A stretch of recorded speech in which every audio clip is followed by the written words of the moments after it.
Title आवाजें। रात के ठीक 1:45 पर अयान की नींद एक अजीब सी धीमी सरसराहट से टूटी। कमरे में हल्की सी ठंडक थी, जैसे किसी ने खिड़की खोली हो, पर खिड़की तो बंद थी। उसने सोचा शायद सपना देखा हो, लेकिन तभी वही आवाज फिर आई, अयान। कांपते हुए उसने लाइट जलाई। कमरा खाली था, माँ बाप दूसरे कमरे में थे। घड़ी की टिक टिक अब तेज सुनाई दे रही थी। उसने खुद को समझाया कुछ नहीं है और वापस लेट गया। पर जैसे ही आंख बंद की, यह मेरा कमरा है। अब की बार आवाज बिल्कुल पास से आई थी। अयान का दिल जोर से धड़कने लगा। उसने उठकर कमरे का कोना कोना देखा, अलमारी खोली, खाली। तभी दीवार पर एक परछाई दिखी, छोटी सी, बच्ची जैसी। वो हौले से कह रही थी, मैं यहाँ रहती थी जब मुझे जिंदा जमीन में दबा दिया गया। अयान चिल्लाया, पर आवाज बाहर नहीं निकली। उसका गला जैसे किसी ने दबा दिया हो। घड़ी ने 1:45 पर बजाए, ठीक उसी वक्त जब उस बच्ची की आत्मा हर साल अपना कमरा मांगने वापस आती थी।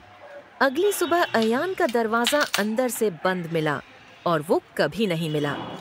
अब भी हर 1:45 पर उस कमरे से वही सरसराहट आती है, यह मेरा कमरा है। कहानी खत्म।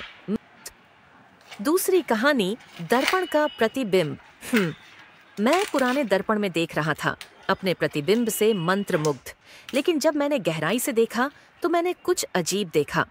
मेरी आंखें गहरी लग रही थीं, मेरी त्वचा पीली। और फिर मैंने इसे देखा। एक आकृति मेरे पीछे खड़ी थी, जिसका प्रतिबिंब कांच में दिखाई दे रहा था। मैंने घूम कर देखा, लेकिन वहां कोई नहीं था। मैंने फिर से दर्पण में देखा और आकृति अभी भी वहां थी। उसकी आंखें एक अलौकिक प्रकाश से चमक रही थीं। मैंने पीछे हटने की कोशिश की, लेकिन मेरे पैर जमीन पर जमे हुए थे। आकृति करीब आने लगी। उसका प्रतिबिंब मेरे साथ मिल गया। मैंने अपनी रीढ़ की हड्डी में एक ठंडक महसूस की जब हमारे चेहरे एक हो गए। और फिर सब कुछ काला हो गया। जब मैं होश में आया तो मैं फर्श पर लेटा था। दर्पण मेरे बगल में टूटा हुआ था। लेकिन जब मैंने ऊपर देखा तो मैंने अपना प्रतिबिंब मुझे घूरते हुए देखा। उसकी आंखें एक अजीब सी रोशनी से चमक रही थीं। आकृति गायब हो गई थी, लेकिन मुझे पता था कि वह अभी भी मेरे साथ है, मेरे अपने प्रतिबिंब में फंसी हुई है।